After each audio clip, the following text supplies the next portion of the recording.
12 ربیع الاول کے روزے کے بارے میں بات کرنی ہے، چونکہ آج ہمارے معاشرے میں بڑی تاکید سے یہ کہا جاتا ہے کہ آپ 12 ربیع الاول کا روزہ رکھیں۔ تو آپ حضرات اس ویڈیو کو اچھے سے سنیں۔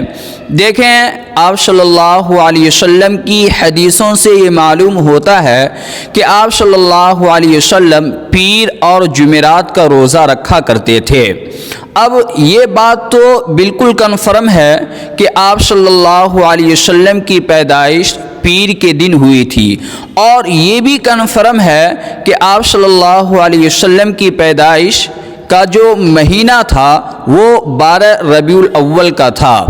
تو پہلے یہ سمجھیں کہ آپ صلی اللہ علیہ وسلم کے زمانے میں بھی کئی 12 ربیع الاول آئے، لیکن کہیں سے بھی یہ ثابت نہیں ہے کہ اس دن یعنی کہ 12 ربیع الاول کے دن کوئی جشن منائی گئی ہو، کوئی خوشیاں منائی گئی ہو۔ آپ صلی اللہ علیہ وسلم کے بعد صحابہ کا زمانہ آیا، اس میں بھی کہیں سے ثابت نہیں ہے۔ تابعین کا زمانہ آیا، اس میں بھی کہیں سے ثابت نہیں ہے۔ تبع تابعین کا زمانہ آیا، اس میں بھی کہیں سے یہ ثابت نہیں ہے کہ 12 ربیع الاول کو جشن منایا جائے یا 12 ربیع الاول کو روزہ رکھا جائے، یہ کہیں سے بھی ثابت نہیں ہے۔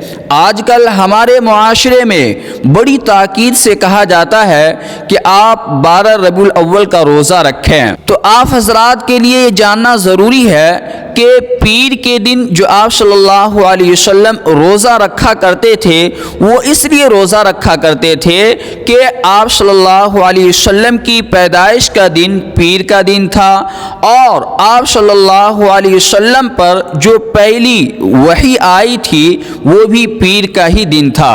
تو اس لیے آپ صلی اللہ علیہ وسلم پیر کا روزہ رکھا کرتے تھے۔ لیکن اس کا مطلب یہ ہرگز نہیں ہے کہ آپ حضرات 12 ربیع الاول کا روزہ رکھیں۔ دیکھیں، اگر آپ 12 ربیع الاول کا روزہ اس عقیدت سے رکھتے ہیں، یہ آپ کے اندر عقیدہ ہے کہ اس روزے کی بہت بڑی فضیلت ہے یا یہ روزہ اور روزوں سے بڑھ کر ہے، تو یہ غلط طریقہ ہے، پھر یہ بدعت ہو جائے گا۔ اگر آپ کے دل میں یہ عقیدہ ہے کہ آپ صلی اللہ علیہ وسلم پیر کے دن روزہ رکھا کرتے تھے، پیر کے دن روزہ رکھنا سنت ہے، تو پھر آپ حضرات روزہ رکھ سکتے ہیں، بخوبی رکھ سکتے ہیں، اور روزہ رکھنا سنت بھی ہے۔ لیکن 12 ربیع الاول کا روزہ رکھ کر اپنے دل میں یہ عقیدہ رکھیں کہ یہ روزہ رکھنا سنت ہے، تو پھر یہ بدعت ہو جائے گا۔